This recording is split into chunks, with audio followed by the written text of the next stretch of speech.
Assalamualaikum warahmatullahi wabarakatuh. Innal hamdalillah nahmaduhu wa nasta'inuhu wa nastaghfiruh wa na'udzu billahi min shururi anfusina wa sayyiati a'malina. Man yahdihillahu fala mudhillalah wa man yudlil fala hadiyalah. Asyhadu an la ilaha illallah wahdahu la syarika lah wa asyhadu anna Muhammadan abduhu wa rasuluh. Ya ayyuhalladzina amanu taqullaha haqqa tuqatih wa la tamutunna illa wa antum muslimun. Ya ayyuhan nasu taqu rabbakumul ladzi khalaqakum min nafsin wahidah wa khalaqa minha zawjaha وبث منهما رجالا كثيرا ونساء واتقوا الله الذي تساءلون به والأرحام إن الله كان عليكم رقيبا يا أيها الذين آمنوا اتقوا الله وقولوا قولا سديدا يصلح لكم أعمالكم ويغفر لكم ذنوبكم ومن يطع الله ورسوله فقد فاز فوزا عظيما أما بعد فإن أصدق الحديث كتاب الله وخير الهدى هدى محمد صلى الله عليه وعلى آله وسلم وشر الأمور محدثاتها فإن كل محدثة بدعة وكل بدعة ضلالة وكل ضلالة في النار. Bapak dan Ibu, kaum muslimin dan kaum muslimat, ikhwan dan akhwat, rahimani Allah iyyakum, yang semoga dirahmati oleh Allah Subhanahu wa taala. Alhamdulillah, segala puji hanya milik Allah Subhanahu wa taala. Alladzi bi ni'matihi, yang dengan nikmat dan karunia dari Allah Subhanahu wa taala semata tatimmu shalihat, kebaikan-kebaikan menjadi sempurna. Kita bersyukur kehadirat Allah Subhanahu wa taala di pagi yang cerah ini. Kembali kita bisa hadir di majelis ilmu dalam rangka untuk thalabul ilmi. Kita bisa hadir di sebuah masjid di antara rumah-rumah Allah Subhanahu wa taala, di masjid atau musala Al-Ghafar di Jalan Raya Losari nomor 86 Singosari Malang. Mudah-mudahan kehadiran kita di sebuah masjid di antara rumah Allah Subhanahu wa taala ini tercatat di sisi Allah Subhanahu wa taala sebagai amal soleh kita, yang mudah-mudahan kelak ketika di hari kiamat kita diperjumpakan dengan Allah Subhanahu wa taala, amal-amal soleh tersebut maka pahalanya akan menjadi pemberat timbangan amal kebajikan kita di sisi Allah Subhanahu wa taala. Para bapak dan ibu yang rahmati Allah Subhanahu wa taala, melanjutkan kajian kitab kita, membahas kitab Tadhkiratus Sami'i wal Mutakallim fi Adabil Alim wal Muta'allim, yang disusun oleh Al-Imam Ibnu Jama'ah rahimahullahu ta'ala, dan beliau adalah salah seorang ulama dari madhab Asy-Syafi'i, yang nama lengkap beliau adalah Badruddin. Gelarnya adalah Badruddin, purnamanya agama. Beliau adalah Al-Imam Abu Abdillah Muhammad bin Ibrahim bin Sa'dillah bin Jama'ah Al-Kinani Asy-Syafi'i rahimahullahu ta'ala, yang mana beliau meninggal sanata 33 wa 700 hijriyatan, pada tahun 733 Hijriah. Kita masih dalam pembahasan fasal yang ketiga, para bapak dan ibu yang rahmati Allah Subhanahu wa taala, yaitu fasal yang berjudul Al-Faslu Tsalits, fasal yang ketiga, fi adabihi, tentang adab-adabnya seorang penuntut ilmu atau murid, fi durusihi, di dalam pelajaran-pelajarannya, wa qiraatihi, dan di dalam qiraahnya dia ketika dia membaca, fil halqati, baik di dalam halaqah ilmu, wa ma ya'tamiduhu, dan apa saja yang dia jadikan sebagai sandaran, fiha, dalam dia mencari ilmu dan membaca, masyaihi, ketika dia bersama gurunya atau syekhnya, wa rufqati, dan ketika dia bersama dengan sahabat-sahabatnya. Seorang penuntut ilmu harus memiliki adab, etika, bagaimana ketika dia bersama sesama penuntut ilmu dan ketika dia bersama gurunya. Sekarang masuk adab yang kedua. Di dalam bab ini atau fasal ini ada kurang lebih 13 adab. Adapun adab yang kedua adalah ats-tsani an yahdara. Hendaknya penuntut ilmu itu hati-hati dan waspada, berhati-hati dan waspada. Fibtidai, di dalam dia memulai amrihi, perkaranya, berhati-hati dari apa? Minal istighali, dari menyibukkan diri, fil ikhtilafi, dalam permasalahan yang masih diperselisihkan oleh para ulama.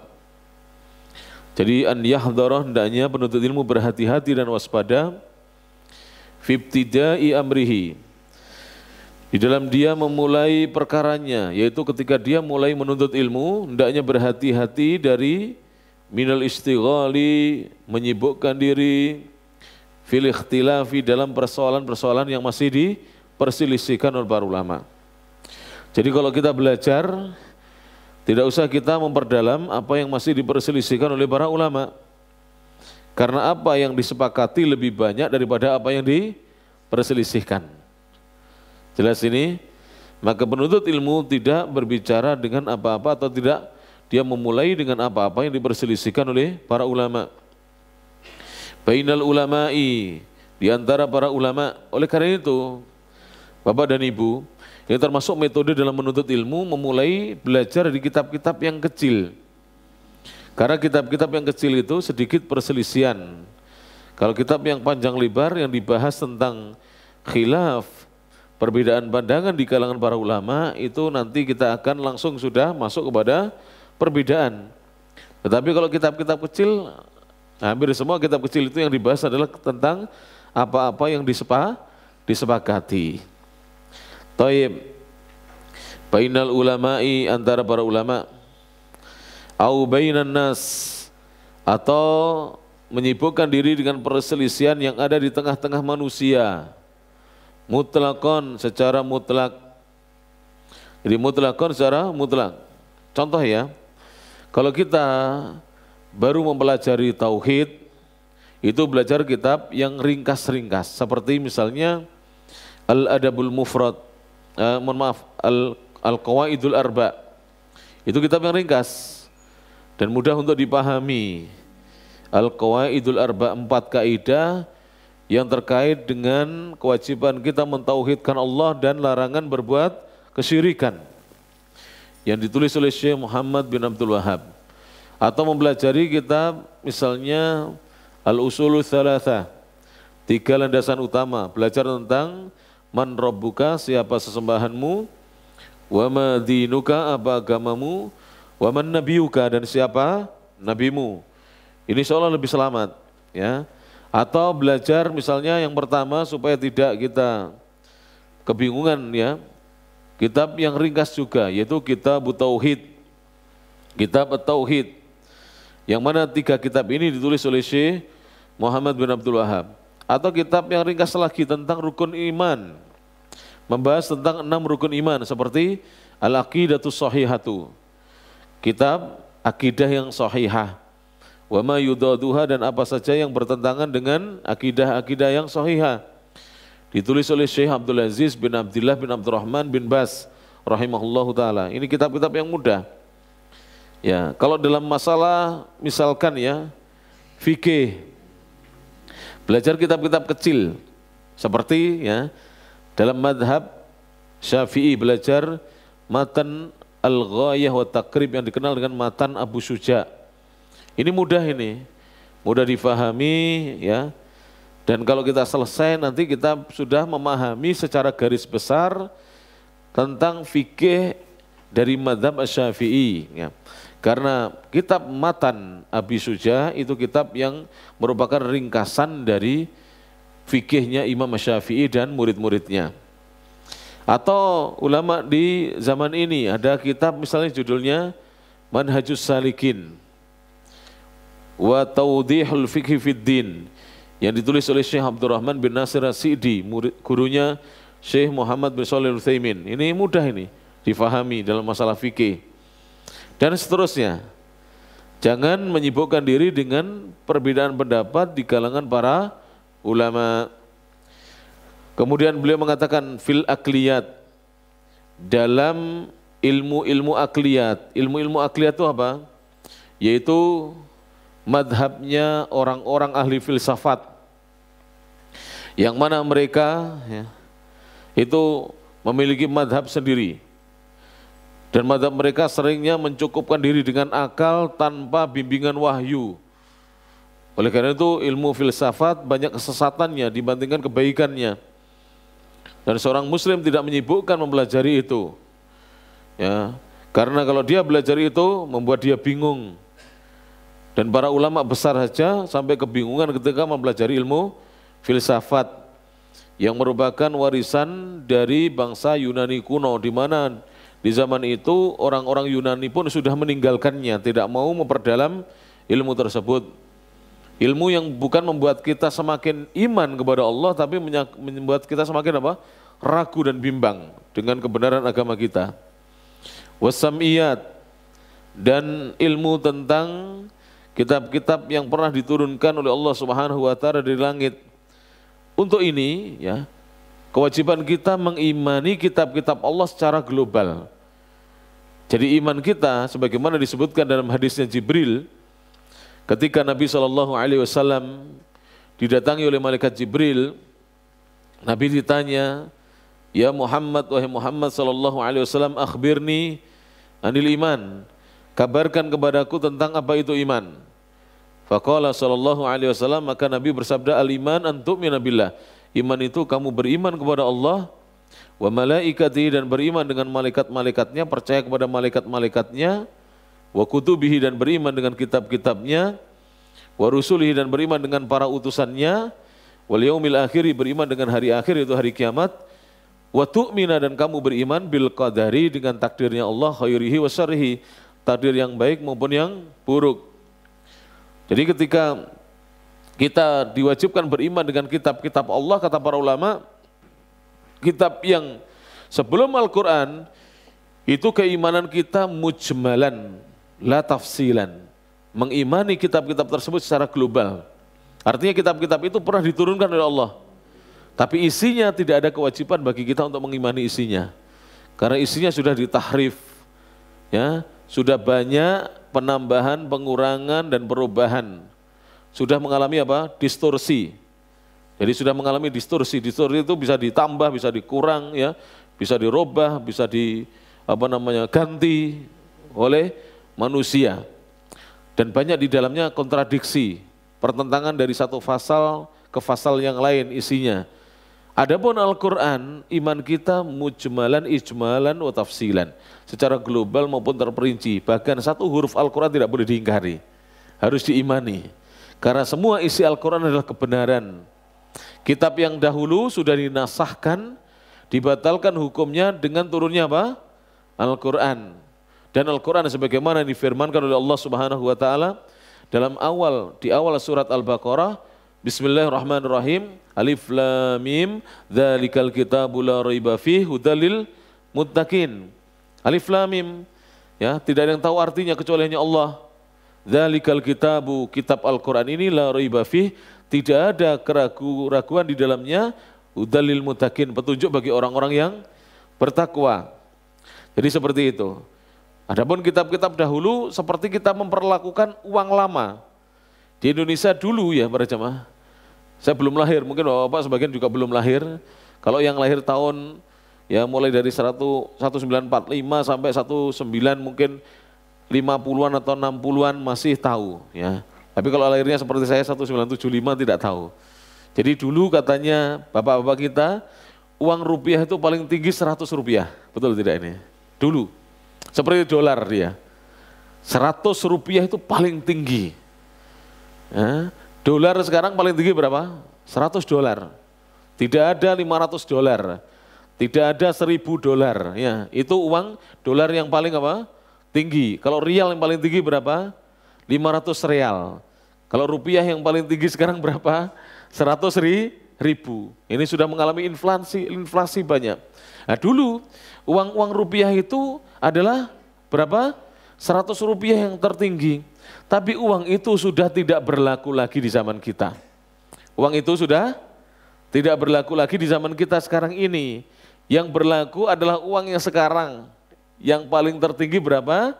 100.000. Di bawah itu berapa? 75.000. Pernah ada, tapi tidak muncul lagi. Kemudian 50.000. Setelah itu 20.000, 10.000, 15.000, ya tak? Kemudian kok 15.000, 5.000, kemudian 2.000, 1.000. Sekarang 500 sudah jarang, ya kan? Ada tapi jarang. Orang menggunakannya. Taib. Sehingga keimanan kita kepada Al-Quran itu iman secara global dan secara terperinci. Dan wajib kita melaksanakan isi kandungan Al-Quran. Adapun kitab-kitab dahulu diimani secara global, tidak boleh diingkari tentang turunnya kitab-kitab terdahulu, seperti misalnya Taurat kepada Nabi Musa, ya, kemudian Zabur kepada Nabi Daud, Al-Injil kepada Nabi Isa, alaihi salatu wassalam, kemudian sebelumnya Suhuf Ibrahim dan Suhuf Musa kepada Ibrahim dan Musa, itu tidak boleh diingkari tentang turunnya. Tapi di dalam kandungannya tidak ada kewajiban kita untuk melaksanakan kandungannya, karena isinya sudah dinasahkan, dibatalkan hukumnya dengan diturunkannya Al-Quranul Karim. Maka beliau mengatakan, fa'innahu sungguhnya menyibukkan diri dengan perbedaan pendapat itu yuhayyiru adz-dzihna, bisa membingungkan pikiran. Jadi kalau seorang itu menyibukkan dengan perselisihan pendapat di kalangan para ulama, bisa membingungkan apa? Pikiran seseorang. Jadi yang dipelajari itu yang ringkas-ringkas dulu. Jangan yang tebal-tebal. Ya, jangan langsung belajar misalnya fikih. Langsung belajar fikih misalnya Bidayatul Mustahid. Wah, ini bahaya ini. Ya. Belum paham fikih dasar-dasar, jangan langsung belajar itu. Bidayatul Mustahid kalau di Saudi itu dipelajari di S2. Nah, itu khusus yang sudah kuliahnya, sudah bisa baca kitab, S1 sudah selesai, S2 baru belajar di sana. Jadi di sana di pasca sarjana itu belajar apa? Bidayatul Mustahid. Saya dulu belajar di pasca sarjana, belajar Bidayatul Mustahid. Tidak boleh kita masih belajar baru ngaji, Ustadz kita ngaji Bidayatul Mustahid, bingung nanti. Ya, kitab yang dasar-dasar saja. Bahkan para ulama sering menyarankan ya, belajar kitab itu yang kitab-kitab kecil-kecil yang dikatakan mutun, itu lebih bagus. Mutun itu kitab kecil-kecil. Yang kebanyakan kitab-kitab itu digunakan di madrasah-madrasah yang paling dasar. Ya, di Saudi itu kitab-kitab mutun itu dipelajari sejak dasar. Sehingga nanti naik begitu sekolah itu. Jadi tidak langsung belajar yang tinggi-tinggi. Kemudian wayudhishu al-aqla, dan itu bisa membuat tidak faham akal, membuat bingungnya akal. Bal yudkinu, bahkan sudah seharusnya seseorang itu memutkinkan, menyempurnakan awalan, yang pertama belajar kitaban wahidan, satu kitab disempurnakan, belajar satu kitab fi fannin wahidin, dalam satu disiplin ilmu dulu, satu kitab dipelajari.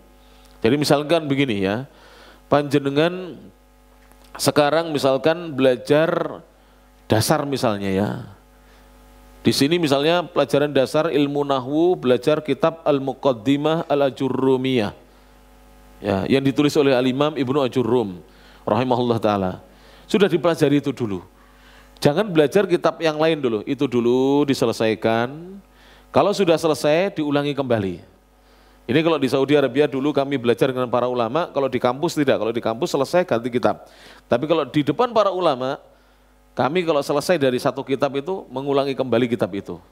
Jadi biasa, makanya rata-rata saya menyelesaikan kitab-kitab yang saya pelajari di Saudi itu 2 kali selesai. Jadi itu satu syekh itu.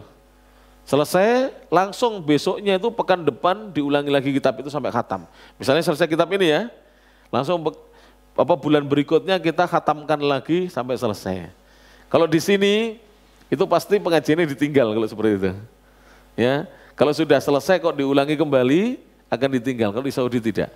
Bahkan kami ya, ini saya dapati ya, syekh-syekh sudah sepuh-sepuh. Guru-guru kami itu belajar dengan syekh yang lain. Kadang-kadang duduk bersama kami. Saya suatu hari ini pernah saya ceritakan di beberapa majelis, saya pulang dari Masjidil Haram bersama Al-Ustadz Abu Ya'la Kurnaidi LC. Tahu ya, pengisi TV Roja, Radio Roja. Abu Ya'la Kurnaidi LC. Beliau ini pulang dari saya naik bis Sabtko. Naik bis dari Masjidil Haram menuju ke asrama kita di Syari Isitin di Umul Jud namanya. Umul Jud di daerah Makkah Mukarramah. Ketika kami di bis, ternyata kami ketemu guru kami yaitu Profesor Dr. Abdullah Al-Qarni. Jadi bukan Ait Al-Qarni ya, Abdullah Al-Qarni. Kalau Syekh Ait Dr. Al-Qarni itu ikhwani, pemahamannya ikhwani. Kalau Abdullah Al-Qarni salafi. Guru besar di Fakultas Akidah di Ummul Qura. Ketemu guru kami di situ. Ternyata sama-sama pulang dari Syekh Abdurrahman Al-Ajlan. Sama-sama kita duduk di majelis, tapi karena di situ ratusan bahkan ribuan orang, jadi kita tidak ketemu di majelis. Ketemuannya ketika di bis. Loh, beliau ternyata ngaji atau belajar dengan Syekh Abdurrahman Al-Ajlan bersama kita. Begitu para ulama. Jadi kadang-kadang itu mereka mengulang-ulang belajar dan tidak bosan-bosan. Panjenengan nanti coba ya, menyelesaikan satu kitab dengan seorang ustadz, nanti ada pembukaan kitab lain dengan ustadz yang lain, walaupun kitabnya sama, ikuti. Nanti ilmunya semakin mendalam itu. Misalnya panjenengan pernah belajar Sahih Al-Bukhari, kemudian belajar lagi ada pembukaan di sini kitab Sahih Al-Bukhari, ikut. Itu nanti semakin apa? Semakin ilmunya semakin luas. Sehingga tidak mudah kita ini ya buru-buru suudzon dengan saudara kita yang mengamalkan, padahal kita belum tahu dalilnya. Saya beri contoh. Di zaman ini banyak yang, ya kita kalau bermedsos harus bijak berjamaah. Jangan buru-buru kita menghukumi saudara kita salah padahal kita yang belum tahu ilmunya. Contoh, saya beri tahu contohnya. Berjamaah rahmatullah ta'ala, banyak yang mengingkari bahwa tayamum itu sampai siku. Hadisnya ada. Orang yang tidak pernah belajar hadis, nanti jadinya al-ngawuru wal geladrau. Jadi itu, tahu ya al-ngawuru wal geladrau. Tidak boleh. Ya, hadisnya itu banyak. Ada kurang lebih saya kumpulkan 4 atau 5 riwayat. Jadi pertama tayamum itu ya, saya beri contoh tayamum ya, adalah menepukkan ke tempat yang ada debunya, apakah di tanah, di tembok atau di mana. Sekali tepuk, ini riwayat pertama. Untuk wajah, ya, muka, dan langsung untuk tangan sampai pergelangan. 1, 2, kanan dulu, kemudian kiri. 1 sudah. Riwayat yang kedua, sekali tepuk, untuk wajah dulu. Ya, bismillah dulu untuk wajah. Kemudian tepuk lagi, untuk apa? Tangan. Riwayat yang ketiga, sekali tepuk, diketek-ketekan, apa dikatakan? Di apa ini? Di tepuk-tepukkan, ditepuk-tepukkan, baru untuk apa? Wajah, kemudian tangan. Riwayat yang lainnya, wajah, kemudian lagi tangan dari sini ke bawah sampai siku, kemudian sini balik, kemudian sini sampai siku, kemudian ke atas. Sudah ada beberapa riwayat. Orang kalau tidak belajar riwayat-riwayat hadis, dia mengingkari. Tidak ada itu, ya. Tayamum sampai siku itu. Kalau wudhu sampai siku, kalau tayamum sampai pergelangan, ada hadisnya. Nanti dibuka di Sunan Abu Dawud. Kalau tidak pernah mengkaji hadis itu, Ummahatul Kutub dalam hadis itu seperti itu. Saya banyak belajar berjamaah dengan guru-guru kita. Saya belajar Fathul Bari. Tahu Fathul Bari? Kitab Syarah Sahih Al-Bukhari. Dengan guru saya setiap Jumat dan Sabtu belajar itu ba'da subuh. Nanti selesai paling cepat jam 8. Kuat antum. Ba'da subuh jam 8, kadang ba'da subuh sampai setengah 9, kadang sampai jam 9 kalau pertanyaannya banyak. Itu setiap Jumat dan Sabtu dengan Profesor Dr. Abdurrahim As-Sayyid Al-Hashim. Belajar itu. Ternyata ilmu kita ini masih apa? Dangkal. Dibandingkan ilmunya Al-Imam Ibnu Hajar Al-Asqalani, ulama besar mazhab Syafi'i, penulis kitab Bulughul Maram. Luar biasa. Bahkan Syekh guru kami mengatakan, padahal beliau profesor, saya sudah mencari apa yang dikatakan oleh Al-Imam Ibnu Hajar dalam kitabnya Fathul Bari, belum menemukan di kitab manapun. Padahal beliau menyebutkan kitabnya, menyebutkan apa riwayatnya, tapi saya belum menemukannya. Kenapa? Karena kitab kita terbatas, kita juga jarang baca kitab. Jadi gitu, Masya Allah. Itu Profesor Doktor mengakui keilmuannya Al-Imam Ibnu Hajar siapa? Al-Asqalani. Makanya kalau kita melihat saudara kita mengamalkan sesuatu, jangan buru-buru langsung dituduh salah. Tanyakan dulu, mungkin dia sudah punya ilmunya, kita yang belum sampai ilmu itu kepada kita. Ini cara seorang penuntut ilmu di dalam belajar. Au kutuban, atau membaca beberapa kitab fi fununin, dalam berbagai disiplin atau bidang ilmu. In kana yahtamilu dzalika ala tariqatin wahidatin, jika hal itu adalah berada di atas satu jalan, satu metode. Jadi begini, pertama belajar itu satu kitab dalam satu disiplin ilmu, atau boleh langsung beberapa kitab. Misalnya pagi belajar nahwu, agak siang belajar sorof, berarti kan beda kitab. Kemudian nanti sore belajar akhlak, malam belajar akidah misalnya.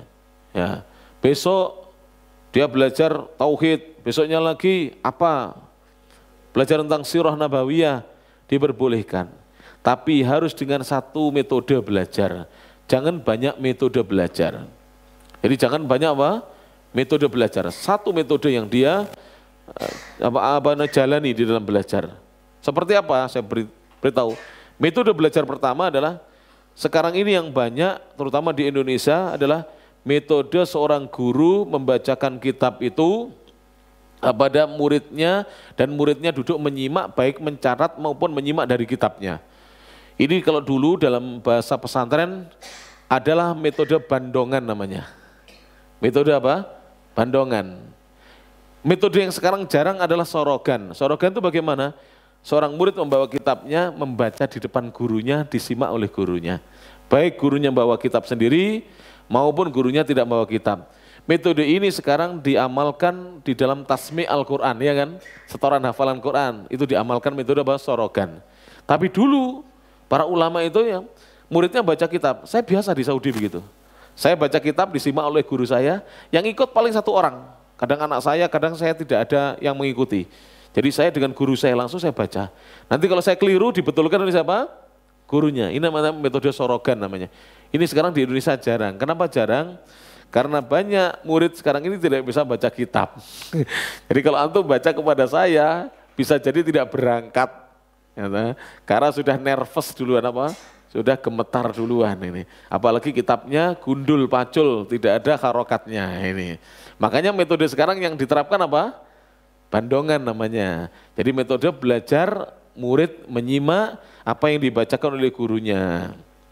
Kalau saya menggabungkan para jamaah di beberapa tempat, saya menggabungkan khususnya di pesantren dua metode, sorogan dan bandongan. Jadi salah satu murid membaca, misalnya saya nunjuk bapak membaca, nanti setelah beliau membaca kalau ada salah saya luruskan, betulkan, lalu saya membaca, saya jelaskan. Ini menggabungkan dua metode, dan di Saudi seperti itu rata-rata. Jadi syekh di sana kalau mau mengajar harus ada qori'nya di sini. Salah satu muridnya menjadi qori'. Pernah lihat ya kalau panjenengan di Masjidil Haram atau di Masjid Nabawi ada qori'nya syekh, pembacanya syekh. Jadi menggabungkan dua metode sekaligus sehingga akan mendapatkan banyak faidah dari ketika dia mengambil ilmu atau belajar. Yartadiha, yang menjadi ridho dengannya, lahu, kepada penuntut ilmu yang belajar itu syaihuhu, gurunya, sehingga gurunya ridho dengannya dengan metode tersebut. Jadi guru ridho dengannya dengan metode tersebut. Taib, terutama ya metode murid membacakan kepada guru itu menurut guru-guru kami, para masyayikh di Saudi Arabia, itu lebih bagus. Dari metode murid membaca itu lebih bagus daripada guru yang membaca. Kenapa? Alasannya apa para jemaah? Kalau yang murid yang membaca itu lebih bagus daripada guru yang membaca. Apa alasannya? Pertama, murid akan terbiasa membaca. Kalau guru kan banyak membaca, ya. Sehingga nanti murid ketika gurunya meninggal siap menggantikan gurunya. Sekarang banyak murid itu pintar tapi tidak bisa mengajar. Kenapa? Tidak biasa dia membaca. Satu, yang kedua apa? Kalau murid yang membaca, guru akan tahu kesalahan murid. Tapi kalau guru yang membaca, saya misalnya ngantuk atau saya ngelamun bacanya, lalu saya salah dalam membaca, atau mengingatkan enggak? Kira-kira mengingatkan apa tidak? Kebanyakan tidak. Kenapa? Satu, sungkan, dua, tidak tahu bahasa Arab. Ya kan? Antara itu, ya kan? Sehingga kalau guru salah, tidak ada yang mengingatkan. Paling nanti ada yang komentar di Facebook, Pak Ustadz tadi salah baca, oh ya terima kasih, jazakumullah khairan, misalnya gitu ya. Nah, tapi jarang di majelis begini, ngacung Ustadz tadi bacanya kok dibaca kasroh, harusnya kan fil masjidu kok dibaca fil masjidu misalnya. Nah, akhirnya kan, tapi kalau murid yang membaca, pasti guru akan mengoreksi bacaan murid. Itu diantara keuntungannya. Dan sampai sekarang masih diterapkan di negara Arab Timur Tengah, di Mesir, di Saudi, di Yaman, di Kuwait, ya. Cara belajarnya seperti itu. Sehingga santri-santri atau murid itu alim-alim karena mereka banyak membaca. Ya. Ya alhamdulillah ini nikmat dari Allah. Ketika saya di Saudi saya sering jadi qori'nya Syekh. Kenapa? Suara saya itu lantang, walaupun orang Indonesia saya suaranya banter saya. Jadi sering saya disuruh baca sama Syekh. Sering Muhammad Yusran Iqra. Sebagian Syekh mengatakan Syekh Muhammad Yusran Iqra. Saya baca. Seneng gitu. Jadi kalau kita menjadi pembaca Syekh itu ilmunya banyak, karena minimal duduk di dekatnya Syekh gitu. Dan kita akan belajar. Alhamdulillah saya ngisi pengajian dimanapun, walaupun yang datang tua-tua, walaupun datang di depan saya itu ustaz-ustaz, saya tidak gemetar saya. Kenapa? Sudah biasa gemetar di depannya Syekh. Jadi sudah biasa saya di Saudi itu bertahun-tahun saya jadi qori'nya Syekh. Sudah biasa gemetar ditegur oleh apa? Syekh. Kalau cuman kepada kerucuk-kerucuk nggak gemetar ya. Ini gemetar di depannya Syekh ini. Nah, ini. Dan itu saya latih di pesantren. Masya Allah santri-santri akhirnya berani membaca. Jadi dilatih ya. Jadi Iqra ya akhi, baca. Wah, jadi akhirnya santri-santri apa terbiasa membaca. Nah ini. Contoh lagi ya para jemaah. Ketika guru menunjuk kita jadi imam, kita maju. Kalau ditunjuk dari guru, kenapa? Dilatih untuk menjadi apa? Imam. Di beberapa pesantren sekarang itu, para ustadznya itu jarang sudah mengimami. Kebanyakan santri-santrinya dipersiapkan ketika pulang sudah siap apa? Menjadi imam-imam di masyarakatnya.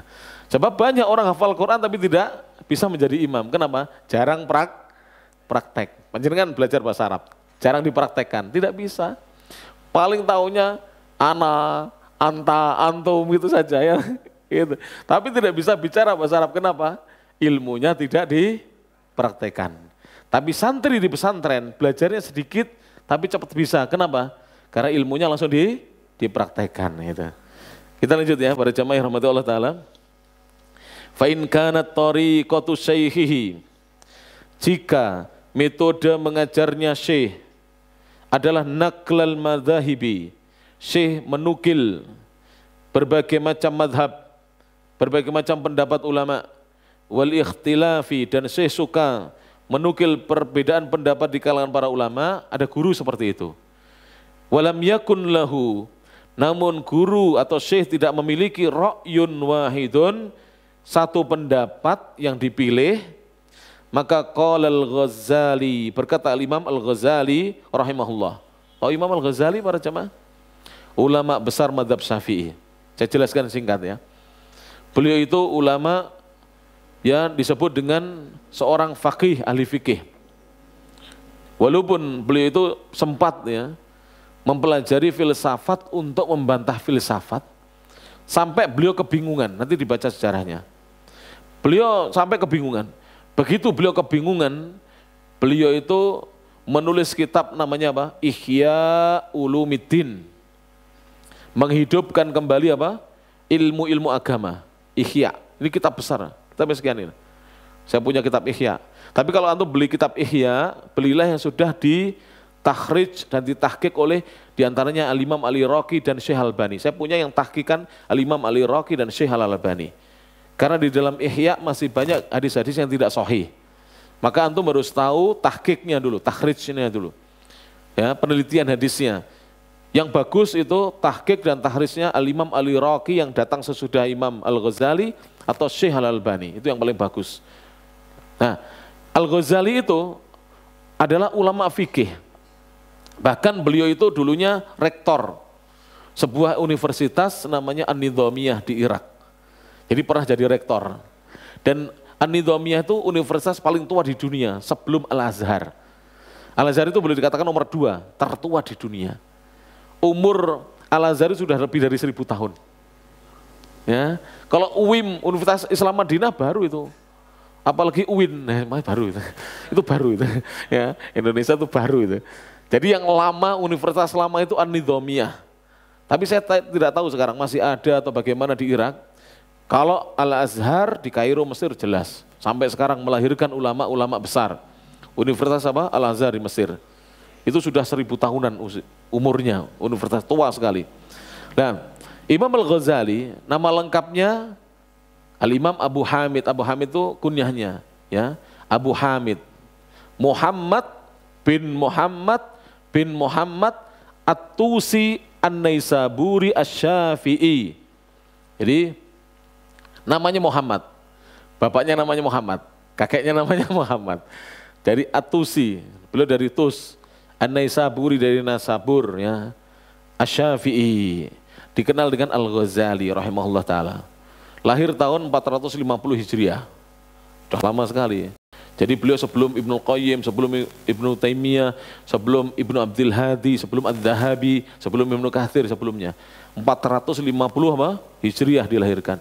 Dan usianya tidak panjang beliau. Wafat di usia 55 tahun di tahun 505 Hijriah. Jadi usianya seusia Imam Syafi'i ketika wafat. Imam Syafi'i wafat di usia 54 tahun. Imam Syafi'i lahir tahun 150, wafatnya tahun 204 Hijriah. Jadi tidak lama ya. Jadi berarti ulama-ulama banyak yang meninggalnya di usia apa? Sangat muda. Bahkan Al-Imam An-Nawawi kalau tidak 45, 46. Imam Nawawi itu. Apa namanya? Usianya. Sudah meninggal dunia. Masya Allah ulama-ulama. Jadi Imam Al-Ghazali ini dengarkan ini. Ini beliau mengatakan ini. Bagus yang dikatakan oleh Imam Al-Ghazali. Ini orang berilmu ini. Ulama besar. Qala Al-Ghazali rahimahullah, falyahdhar minhu. Hendaknya seorang penuntut ilmu hati-hati dari guru yang banyak menukil perbedaan pendapat tapi tidak punya pendapat sendiri. Hati-hati. Fa inna dararahu, karena sungguhnya madarat dari guru tersebut aktsaru lebih banyak minan naf'i bihi daripada manfaat yang dia berikan. Jadi guru kalau menukil misalnya saya menyampaikan ada 2 perbedaan, ada 2 pendapat. Ustadz pilih yang mana? Saya pilih yang ini bagus. Kalau murid disuruh milih diri sendiri tidak boleh ini. Dalam mengajar fikih tidak boleh. Kenapa? Karena murid belum memiliki kapasitas ilmu untuk menentukan mana pendapat yang rajih, mana yang marjuh, mana yang kuat, mana yang tidak kuat. Paham tidak? Nah, seperti itu. Sampaikan 2 pendapat. 1, kemudian 2. Setelah itu dikatakan dua-duanya bisa diamalkan. Ini bagus. Ini namanya merojihkan. Atau yang diamalkan ini saja, bagus. Saya beri contoh ya. Saya beri contoh. Ya. Antara 2 pendapat yang 1 tidak bisa diamalkan dan 2 pendapat yang 1 bisa diamalkan. 1, saya beri contoh ya. Ada ulama yang berpendapat ya, bahwa nikah tanpa wali itu sah. Yang lain berpendapat la nikaha illa bi wali. Hadis Rasulullah, tidak ada pernikahan, tidak sah pernikahan kecuali dengan wali. Ini yang 1 boleh diamalkan, yang 1 tidak boleh diamalkan. Karena yang 1 diamalkan oleh Syiah Rafidhah. Ya, kawin tanpa wali. Kawin di hotel berdua dengan wanitanya, paham tidak? Itu kan bukan nikah itu namanya. Itu namanya apa? Hah? Itu namanya apa istilahnya orang-orang sekarang ini? Hah? Negosiasi, negosiasi apa itu? Apa itu namanya? Orang jual beli apa namanya? Transaksi. Itu kan zina online atau offline itu ya. Tidak boleh. Nikah harus ada walinya. Jelas ini para jamaah rahmati Allah Ta'ala. Ini perbedaan pendapat yang 1 rajih, yang 1 tidak rajih. Ada perbedaan pendapat, dua-duanya bisa diamalkan. Dua-duanya bisa. Contohnya apa? Duduk tasahud untuk sholat subuh. Apakah duduknya seperti tahiyat akhir atau seperti tahiyat awal? Dua-duanya boleh diamalkan. Imam Ahmad memilih seperti tahiyat awal, hadisnya Nasai. Imam Syafi'i memilih seperti tahiyat akhir. Dan dua-duanya guru dengan murid. Ya. Dan silahkan diamalkan. Hanya saja penting nanti diperhatikan, kalau imamnya duduk sholat subuhnya tawaruk, antum tidak boleh iftiros sendiri, harus ikut imamnya. Kalau imamnya duduknya iftiros, antum berpendapat tawaruk, jangan tawaruk sendiri, harus ikut apa? Imamnya. Kecuali antum sholat di belakang, terlambat, tidak tahu imamnya sedang apa. Itu boleh memilih pendapatnya. Jelas ini? Nah, sering orang berbeda, imamnya jelas duduknya tawaruk. Dia sholat subuh karena yang penting itu saya pernah dengar dari beberapa ustadz, yang waktu iftiros seperti duduk tahiyat awal. Kalau sholatnya hanya 2 rakaat, tidak ada 2 tahiyat. Ya, hanya ada satu apa? Tasahud. Iya, itu pendapat itu benar saat kamu sholat sendirian atau kamu jadi imam. Kalau kamu jadi makmum, kamu terkena hadis Nabi SAW, ju'ilal imamu liyu'tama bihi. Imam itu dijadikan untuk diikuti.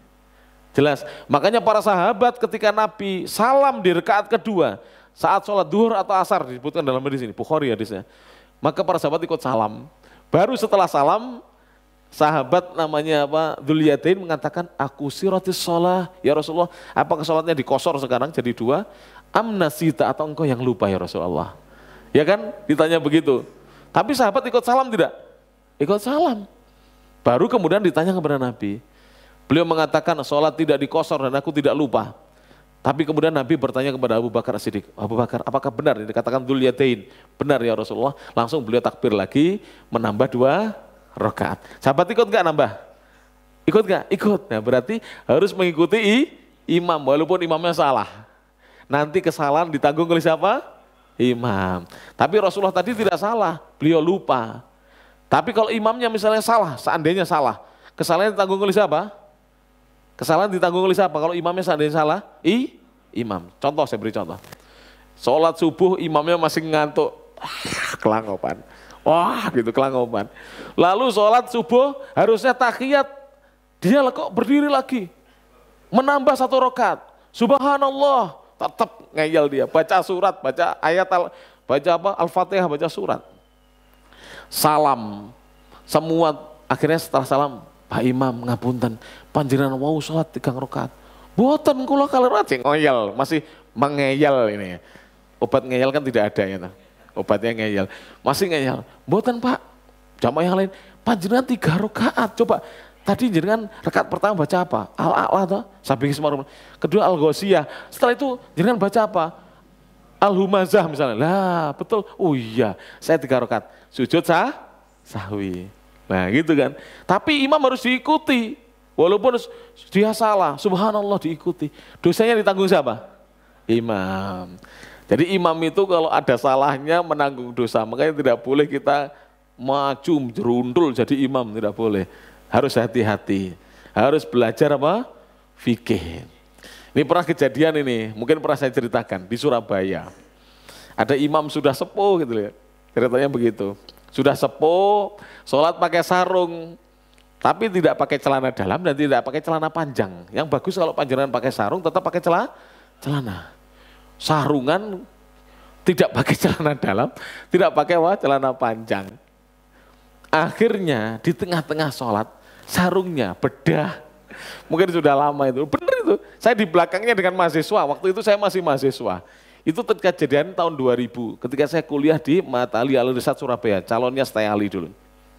Bedah, itu di daerah Ampel sana, di dekat Ampel sana. Karena kontrakan kami di daerah Ampel, terus belajarnya di gedung Al-Irsad atau di Masjid Al-Irsad. Diingatkan, dia malah nyapoknya dan itu terusnya. Akhirnya sholatnya bubar.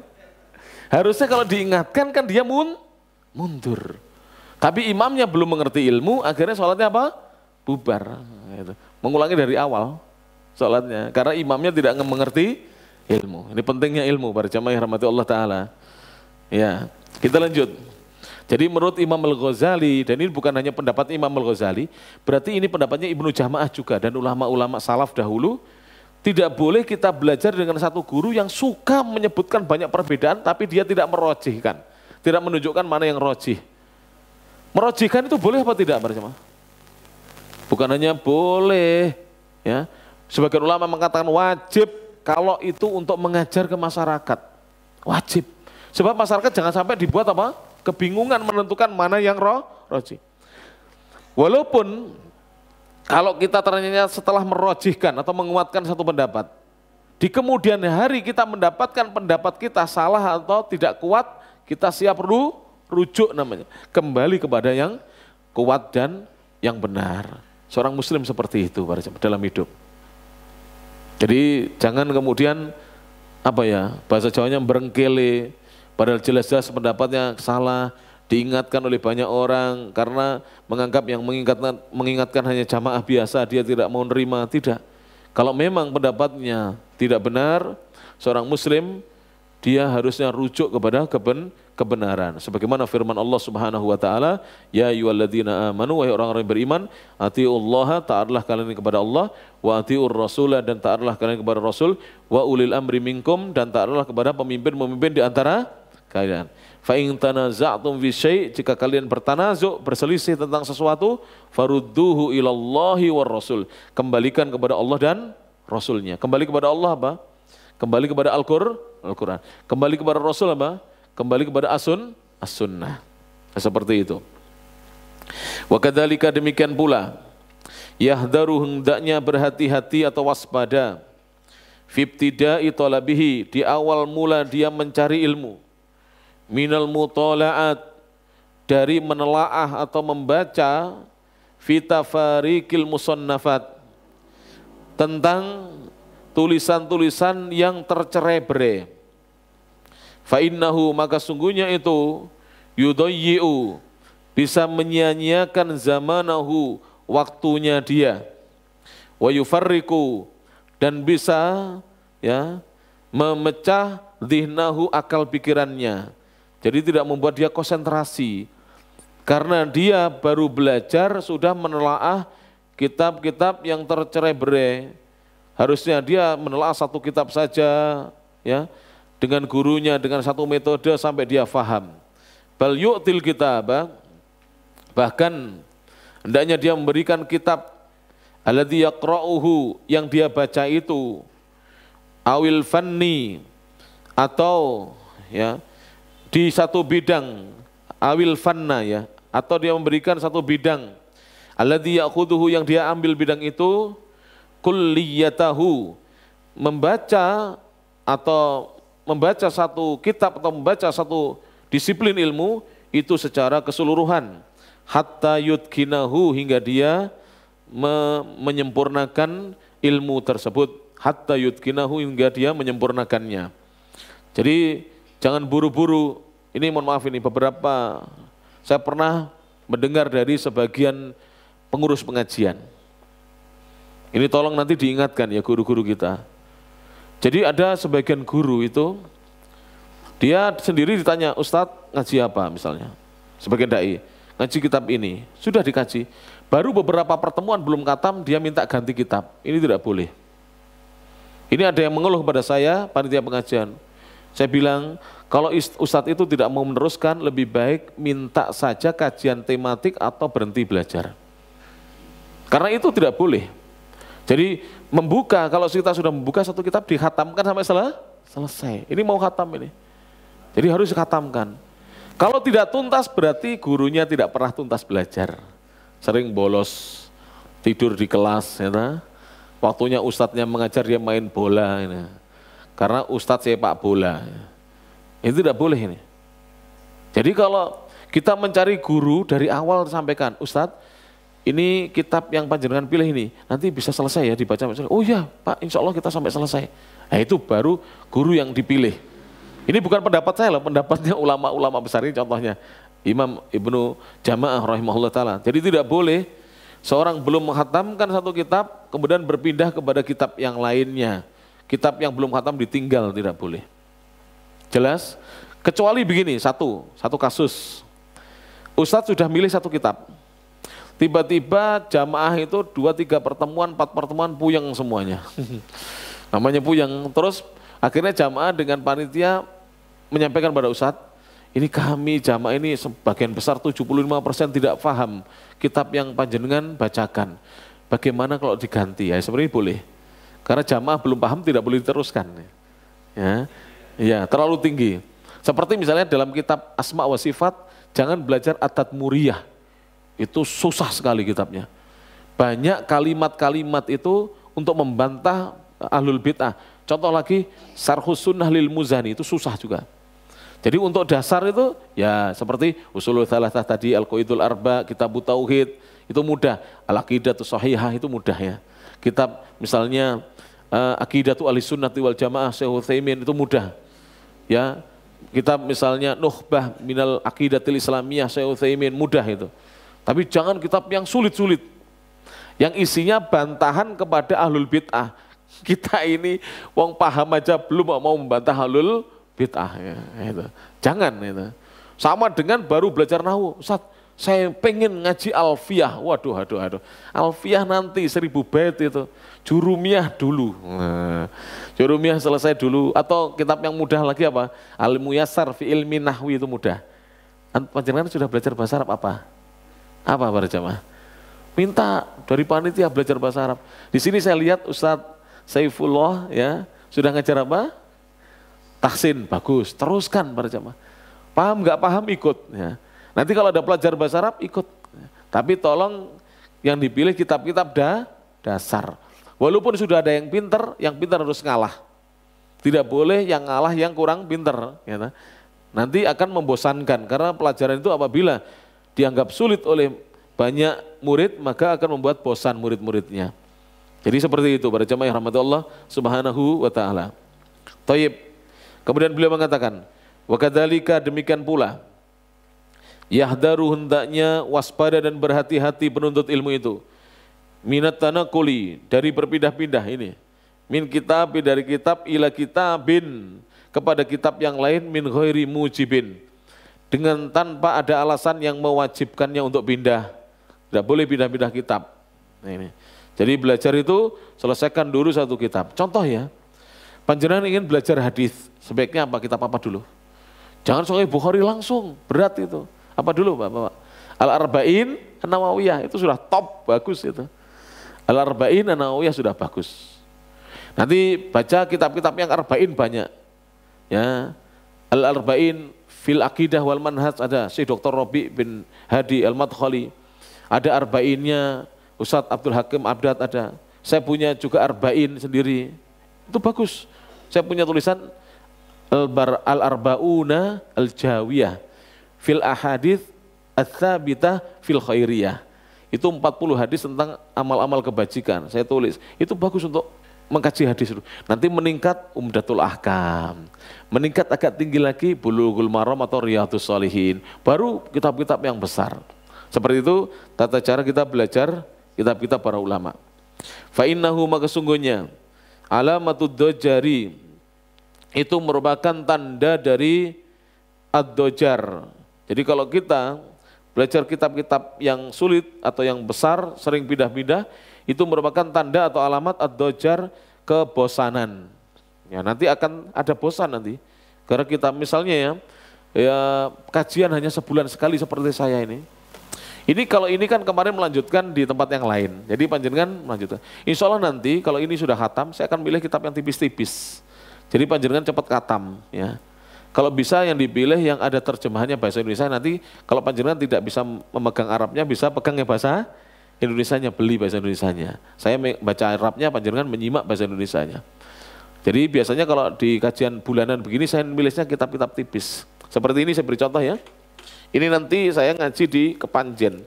Kitabnya ini tipis ini. Lihat, tipis. Ya, ini kalau kitab aslinya nggak sebesar ini. Ini saya copy besar supaya kalau dibaca orang-orang tua mudah ya. Ini tipis seperti ini. Tipis sekali. Ini hanya berapa halaman? 15 halaman. Nah, karena apa, kajiannya bulanan. Tapi kalau panjenengan paham, Masya Allah, ilmu itu terasa nikmat, terasa. Daripada saya memilih kitab yang besar, jamaah itu bawa berat, Terus dia mikir katame kapan iki? Umurku wis 70, wis suwit, umurku swidak maksudnya suwit. Wis suwit umurku lah. Kapan khatamnya? Seperti itu. Jadi harus seorang guru bisa memilihkan ya muridnya, kitab yang pantas bagi muridnya. Kemudian wa adamil iflah. Dan ini merupakan tanda bahwa murid itu tidak akan beruntung. Jadi kalau sering pindah-pindah kitab tidak akan beruntung. Termasuk, mohon maaf ya, kalau ngaji selama guru kita lurus akidahnya jangan sering pindah-pindah guru. Belajar dengan satu guru itu. Dahulu ya, ulama-ulama itu belajar dengan gurunya itu minimal 20 tahun. Saya kasih tahu. Panjenengan tahu Syekh Ali Hasan bin Abdul Hamid Al-Athari, muridnya Syekh Albani dari Yordania, itu belajar dengan Syekh Al-Albani 25 tahun. Belajar dengan satu guru 25 tahun. Kemudian Syekh Abdul Aziz Ar-Rajihi, salah satu guru saya dari Saudi Arabia, dari Riyadh, itu belajar dengan Syekh bin Bas 20 tahun. Itu kalau Syekh bin Bas tidak meninggal, beliau tidak mengajar, tidak berani mengajar. Jadi ketika sudah lama belajar dengan Syekh bin Bas itu manggil, Abdul Aziz Ta'al, kamu sekarang sudah tidak usah belajar dengan saya, kamu sekarang mengajar. Tapi Syekh Abdul Aziz mengatakan, saya tidak akan berhenti belajar sebelum guru saya meninggal dunia. Jadi gurunya meninggal baru beliau mengajar, Masya Allah. Ulama-ulama dahulu begitu. Nah orang-orang sekarang kadang-kadang Masya Allah, sudah menjadi ustadz Facebook, baru belajar di majelis taklim, ya bolong-bolong, tapi sudah menjadi ustadz Facebook. Tidak boleh seperti itu, harus belajarnya lah lama. Alhamdulillah, mudah-mudahan bapak-bapak yang sudah sepuh-sepuh ini memang dari muda belajarnya, mudah-mudahan ya. Jadi panjenengan nanti Pak sampai jenggotnya putih ya, sampai putih lah. Pokoknya ketemu saya podo putih ya, saya sudah mulai agak putih nih. Kalau yang ngaji dengan saya awal-awal di Masjid Muhajirin, di As-Salam, di di Malang itu, di mana lagi itu, di Brigjen di Batu itu, Brigjen Sugiono, ya, di At-Taqwa Batu, itu dulu saya mengajar di situ masih usia 30, sekarang 49 saya. Jadi saya mengajar di Malang sejak usia 30-an saya, sudah ngajar di Malang. Jadi sudah berapa tahun ini? Tapi sempat saya tinggal lama ke Saudi ini, udah lama sekali saya mengajar. Yang bertahan sampai sekarang ini Ustadz Abdul Hamid dari Kediri itu mengajar lama sekali di Malang. Jadi beliau mengajar di Malang kurang lebih sudah lebih dari 17 tahun. Masya Allah. Jadi belajar seperti itu. Jadi jangan putus asa berjamaah dan jangan putus di tengah jalan. Kapan kita berhenti belajar? Kalau sudah menikah, kalau sudah punya anak. Kapan? Kita berhenti belajar kalau sudah ada berita innalillah wa inna ilaihi rajiun, si fulan meninggal dunia. Hari Rabu kemarin berjamaah saya ngisi di Masjid Al-Ikhlas di Katang Kediri. Biasanya saya datang ke situ itu kadang sebelum maghrib, kadang pas adzan. Dan bapak itu mesti adzan maghrib. Namanya Pak Haji Soekarjo, sudah sepuh, sudah 70 tahun. Beliau adzan maghrib, nanti kalau ada saya atau yang muda, yang dipersilakan mengimami yang muda. Beliau tidak mau jadi imam. Tapi kalau tidak ada, beliau jadi imam. Jadi muadzin imam, kabeh dirangkep dewe. Nah, yang lainnya nggak bisa jadi imam. Tidak punya hafalan Quran dan tidak punya suara yang bagus. Bacaan Qurannya kurang bagus. Terus Rabu kemarin, saya tuh seperti curiga, kok nggak ada beliau, biasanya adzan kok diganti. Setelah adzan saya jabat tangan dengan seorang, saya tanya, kemana bapak itu? Wafat, meninggal dunia, innalillah. Terus saya tanya, terus putih ceritanya pun, gerah nopo, sakit apa? Itu loh, sakitnya tidak lama langsung meninggal dunia. Jadi subhanallah, jadi wafatnya tetap dalam keadaan pergi ke masjid dan ikut kajian, rutin ngaji dengan kita, Masya Allah, rutin sampai wafatnya, sampai diwafatkan oleh Allah Subhanahu wa Ta'ala. Nah, ini yang kita harapkan Bapak-bapak. Sudahlah, dunia itu apa sih? Ya, dunia itu apa? Kalau kita cari-cari tidak ada habisnya, tidak ada habisnya. Ya. Kalau kita menyibukkan terus dengan urusan dunia, kita tidak mau meluangkan waktu untuk belajar, kapan kira-kira kita mau duduk di majelis ilmu seperti ini? Ya kalau bapak-bapak bisa tiap hari bagus, kalau tidak bisa ya sepekan sekali, sepekan 2 kali ya ta? Misalnya Ahad dengan apa begitu, silakan. Yang penting jangan sampai tidak ada waktu untuk kita menuntut ilmu. Kemudian beliau mengatakan, amma, adapun idza tahaqqaqat, apabila telah terwujud ahliyatahu, keahlian dia. Jadi kalau seorang murid sudah mulai ahli, wa ta'akkadat, dan menjadi kuat, ma'rifatuhu, pengetahuannya. Jadi keahliannya sudah terwujud, sudah terrealisasi, lalu pengetahuan dan ilmunya sudah semakin kuat. Fal aula, maka yang lebih utama, an la yada'a, seorang murid penuntut ilmu tidak meninggalkan fannan, satupun disiplin ilmu, minal ulum, dari ilmu-ilmu asyariyati, ilmu syariat. Jadi panjenengan sudah mulai kuat, jangan meninggalkan ilmu syariat. Belajar apa? Tauhid. Belajar apa? Akidah. Belajar apa? Fikih. Belajar apa? Misalnya muamalah. Belajar apa lagi? Adab Islamiyah. Belajar apa lagi? Akhlak. Belajar apa lagi? Sirah Nabawiyah. Belajar apa lagi? Bahasa Arab, begitu ya. Jadi terus belajar. Tapi kuatkan satu disiplin ilmu dulu. Misalnya para jamaah sementara ini hanya ikut kajian biasa dan ikut tahsinnya Ustadz Saifullah. Kuatkan itu dulu. Nanti mulai kuat, ikut bahasa Arab, kelas bahasa Arab, dan seterusnya. Illa nadhara fihi, kecuali dia melihat pada ilmu tersebut.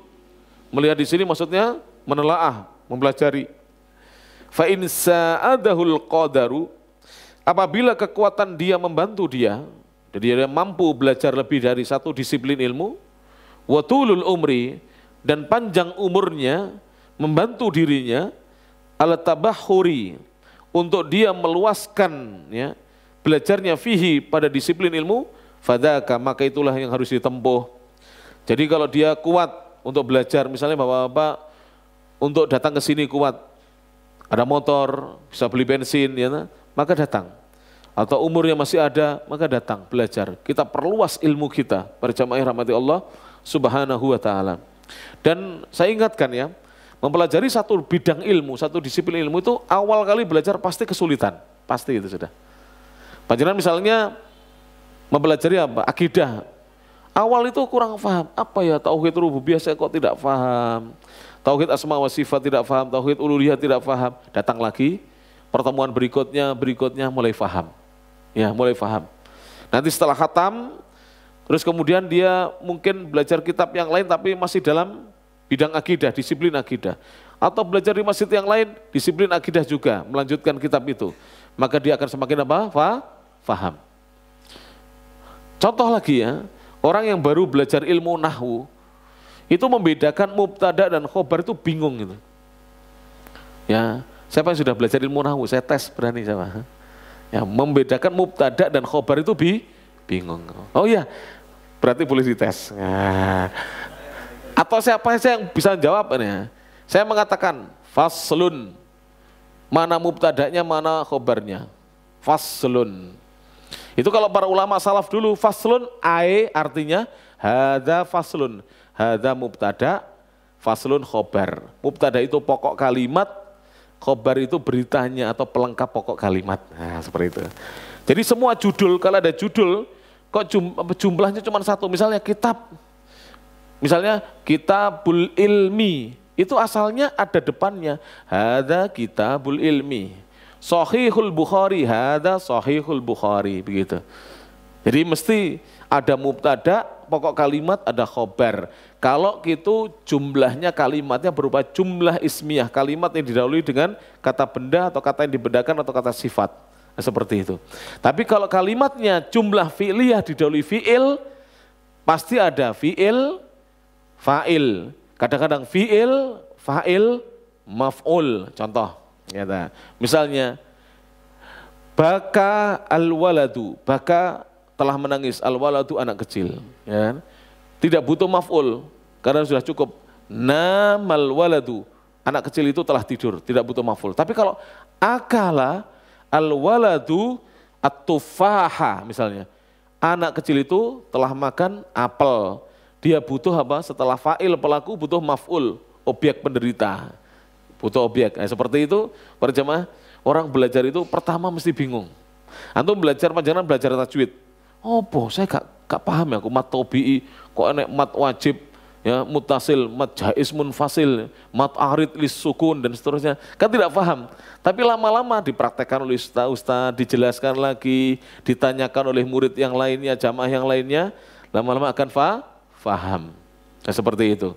Para jamaah rahmatullah taala. Thayyib.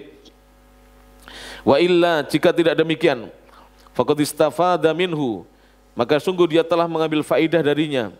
Ma yakhruju bihi, apa yang keluar di dalamnya, min adawatil jahli, dari memusuhi kebodohan. Minimal orang yang belajar itu dia memusuhi apa? Melakukan permusuhan kepada kebodohan.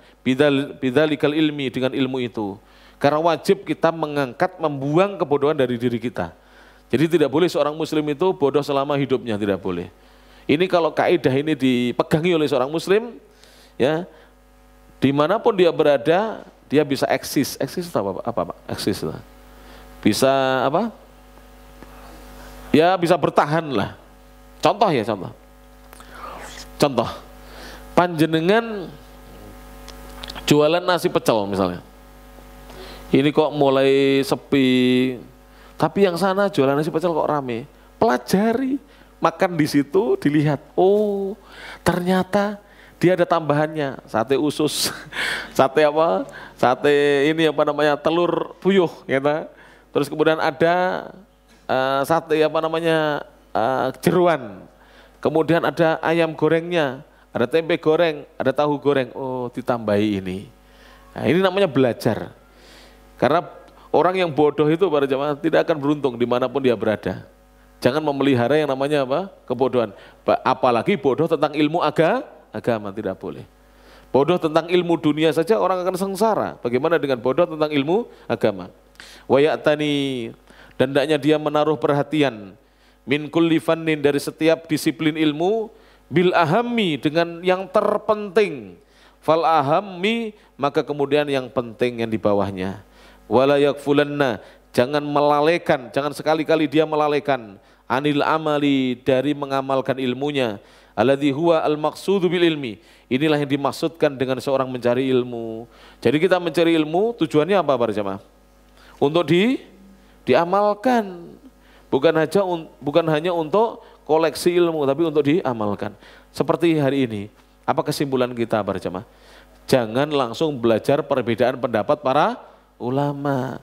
Belajar kitab-kitab kecil dulu, dan belajarnya sampai tuntas. Jangan pindah-pindah kitab kalau belum tuntas. Ya, itu seperti itu. Ini pelajaran yang bisa dipetik di dalam kajian hari ini. Apabila ada kekurangannya, saya mohon maaf yang sebesar-besarnya. Jika ada pertanyaan, kita buka di sesi yang kedua untuk forum tanya jawab. Silakan bagi yang memiliki pertanyaan untuk bertanya. Apabila saya bisa menjawab, insya Allah akan saya jawab. Jika tidak bisa, insya Allah akan kita carikan jawabannya dalam pertemuan yang akan datang, insya Allah ta'ala. Baik Ustadz, kami bacakan pertanyaan via WA. Yang pertama, bolehkah kita meninggalkan imam yang khutbah Jumat karena banyak menukilkan hadis palsu atau mencela ustadz-ustadz sunnah? Pertanyaan yang bagus. Bolehkah kita meninggalkan seorang khatib yang ketika khutbah itu dia membacakan hadis-hadis palsu dan mencela ustadz-ustadz? Tidak hanya ustadz sunnah ya, pokoknya mencela itu tidak boleh. Jawabannya boleh kalau ada masjid terdekat yang kita bisa pindah Jumatan. Tapi kalau tidak, maka kita tidak usah dengarkan ucapannya. Kalau kita punya ilmu, nanti setelah beliau khutbah, kita sampaikan nasihat bahwa mencela sesama dai itu tidak boleh. Kalau mengkritisi, ya, mengkritisi kesalahan dai itu boleh dalam Islam. Tapi tidak boleh mencela dalam Islam. Makanya Nabi mengatakan ya, laisa Nabi sallallahu alaihi wasallam la'anan wala beliau sallallahu alaihi wasallam wala fahishan. Nabi itu bukan seorang yang suka mencela, disebutkan dalam hadis oleh Anas bin Malik, dan bukan orang yang fahish, kata-katanya kotor. Maka para jamaah, mengkritisi kesalahan siapapun itu boleh, tapi tidak boleh mencaci maki, itu syaratnya.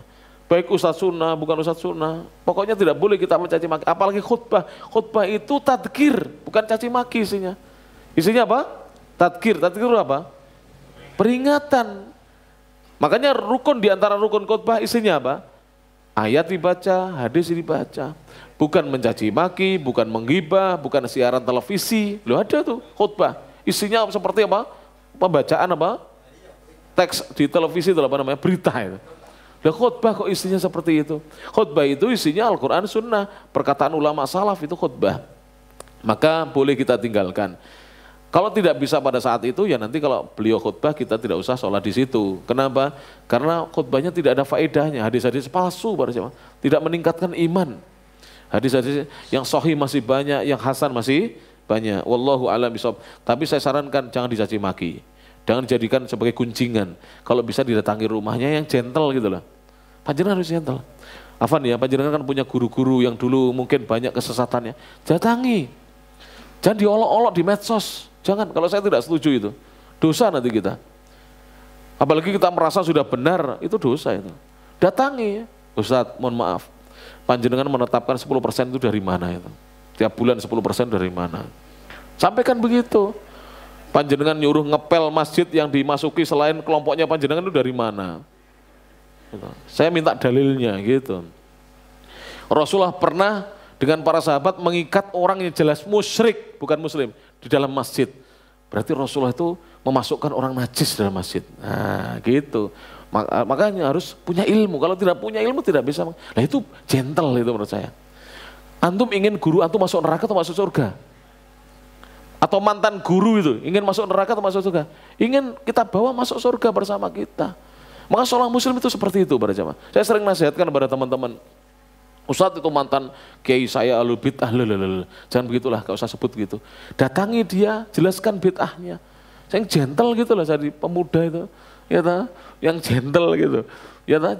Bawa apa buah, oh combok berbok kritisi gak mau kayak apa-apa, buah. Nanti salam tempel amplop, ya. Nanti kan dia akan berubah gitu, lo berubah. Walaupun habis debat dengan kita, salam tempel selali kan, ya ta? Gitu.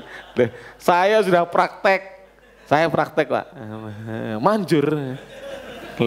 Saya 12 tahun dibimbing oleh beliau-beliau seperti itu. Alhamdulillah.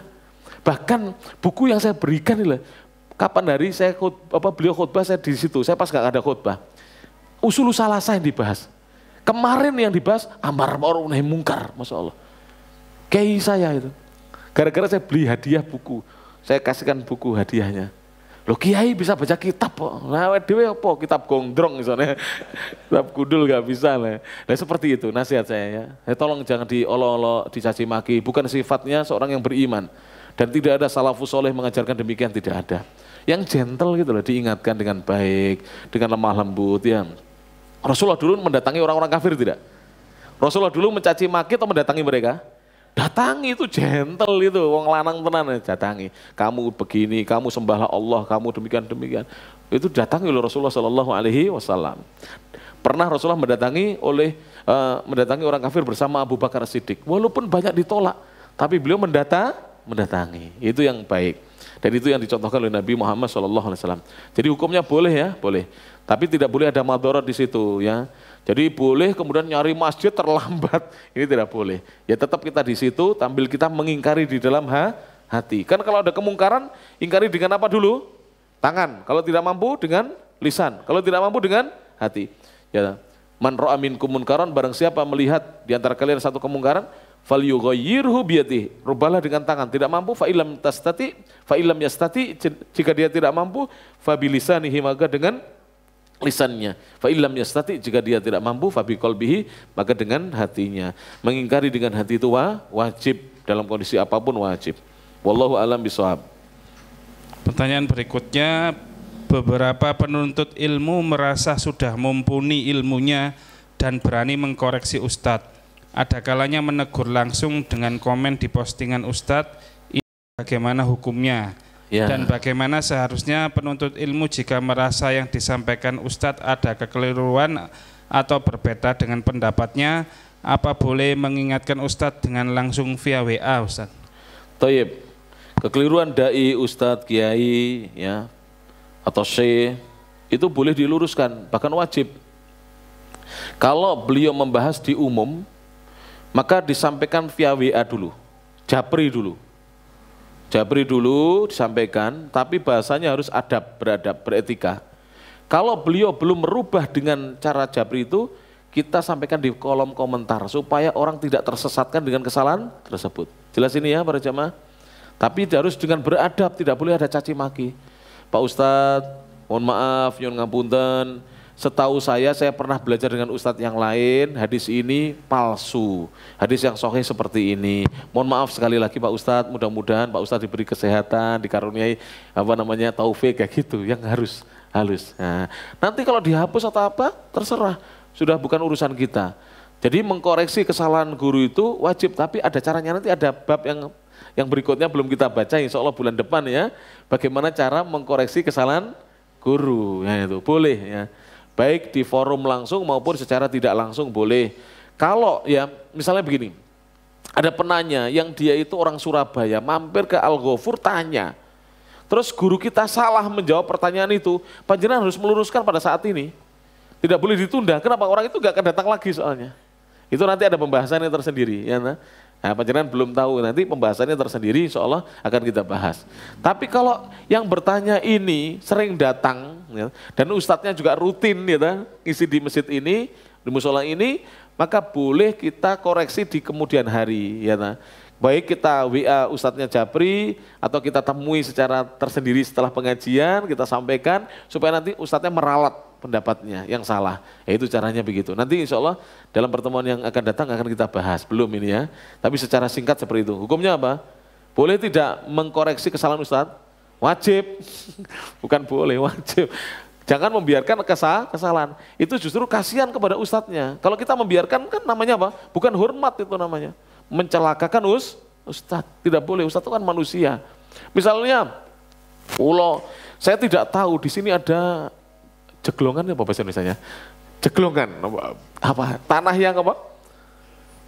Jeglongnya apa? Ya lubang, ada lubang. Ya. Lubang sama teman-teman ditutupi triplek. Nah, saya gendut, Pak Ustadz jangan lewat itu ya. Nanti itu ada lubang Pak. Nah, kalau saya nggak diberitahu harus lewat, nyemplung di situ bagaimana? Badan saya gendut bisa keluar apa enggak ya kan susah ya kan? Nah, maka harus diberitahu. Jadi memberitahu kesalahan guru bukan hanya boleh, wajib. Tapi caranya ini yang harus kita pelajari. Caranya bukan mencaci maki ya, bukan merendahkan guru. Atau misalnya begini, panjenengan mendapatkan satu ustadz, bukan ustadz panjenengan. Ustadz umum lah, ya toh. Kemudian di Facebooknya beliau membuat status keliru. Sampaikan saja ralatnya. Pak Ustadz kalau menurut pendapat saya ini bagaimana? Begini ya toh. Menurut pendapat saya begini bagaimana, tolong dikomentari misalnya. Gak apa-apa, diskusi kita di situ. Jadi tidak harus walaupun kita baru belajar di masjid kemudian kita tidak meluruskan kesalahan orang, tidak. Ya, bahkan wajib kita meluruskan, tapi sesuai dengan kapasitas ilmu kita dengan penuh apa? Adab dan etika. Demikian, wallahu a'lam bishawab. Masih ada 3 pertanyaan Ustaz, apakah? 3 Pak. Kalau mboten berangkat teng kepancen. Satu tahun terakhir Ustaz nggih. Ya mboten 3 mboten napa. Tapi pendek-pendek saja. Kesakne Pak, pun SMS panjenengan. Ustaz, ada perbedaan misal kunut sholat subuh. Setelah itidal posisi misal kita menjadi makmum di waktu sholat imam baca, apakah kita harus mengikuti? Intinya apakah kita harus mengikuti imam walaupun berbeda dengan kami? Ya. Jadi untuk kunut itu ada 3. Kunut nazilah ketika ada bencana seperti mendoakan Palestina sekarang ini, kunut subuh dan kunut witir. Kunut subuh dan kunut nazilah dan kunut witir tidak ada perbedaan. Semua mengatakan disyariatkan. Kunut subuh diperselisihkan. Ya, Imam Abu Hanifah dan Imam Ahmad mengatakan hadisnya dhaif, lemah. Imam Malik dan Imam Syafi'i mengatakan hadisnya hasan. Sehingga ada perselisihan di situ. Ya. Lah, bagaimana dengan imam yang beliau kunut subuh? Kalau imamnya kunut subuh, kita wajib ikut. Itu pendapatnya Imam Ahmad dan Syekh Al-Albani, bukan pendapat saya. Wajib ikut. Jadi tidak boleh tangan kita lurus begini. Ikut begini dan mengaminkan. Jadi kalau misalnya Allahumma hdina fiman hadait, amin. Tapi nanti kalau yang bukan doa, bukan amin, subhanallah. Kalau yang bukan doa, subhanallah. Tapi kalau yang doa, amin. Amin. Allahumma hdina fiman hadait, amin. Wa afina fiman afait, amin. Wa tawallana fiman tawallait, amin. Khusus hafal, ya kudu hafal ade. Kalau kadang-kadang nggih kunut kula nih. Kenapa? Kalau saya disuruh ngimami di masjid yang kunut, saya mesti kunut. Tidak bijak saya tidak kunut. Kenapa? Nanti akan jadi pembicaraan di masjid tersebut. Dan kalau imamnya kunut, saya ikut kunut. Ikut pendapatnya siapa? Imam Ahmad dan Syekh Al-Albani. Kalau begini, saya belum menemukan salafnya. Kalau Ustadz ada berpendapat, tapi salafnya saya belum ketemu. Itu jujur saya katakan, saya belum ketemu ulama salaf yang menyuruh lurus begini. Ulama salaf rata-rata kalau imamnya kunut disuruh kita juga ikut kunut. Jelas? Sudah saya bacakan dalilnya tadi kan. Dosanya imam ditanggung oleh siapa? Imam. Kewajiban makmum ikut. Wong imam menambah rakaat aja ikut. Sahabat tadi imam mengurangi rakaat. Siapa? Rasulullah hanya sholat 2 rakaat. Sahabat ikut tidak? Ikut. Nah itu.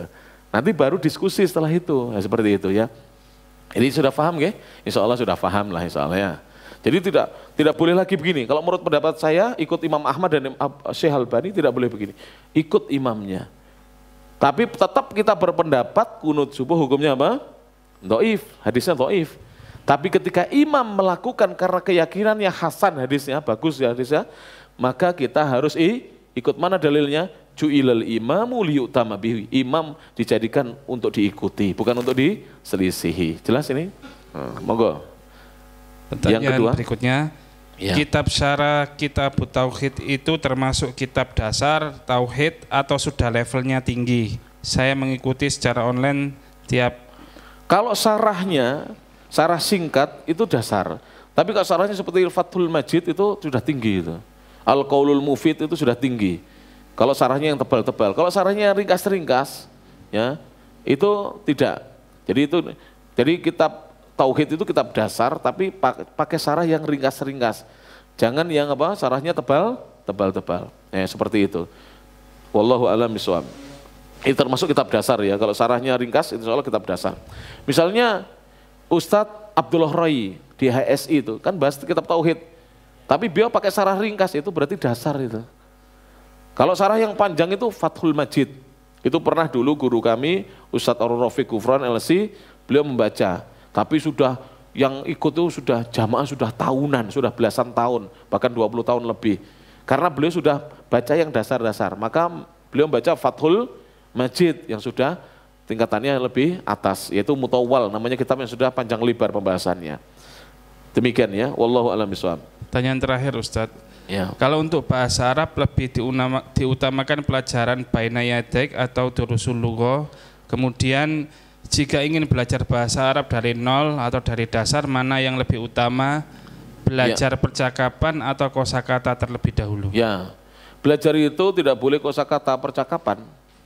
Kalau kosakata dihafal itu nanti cepat lupa. Kalau lewat percakapan kita menyimpan kosakata dalam percakapan.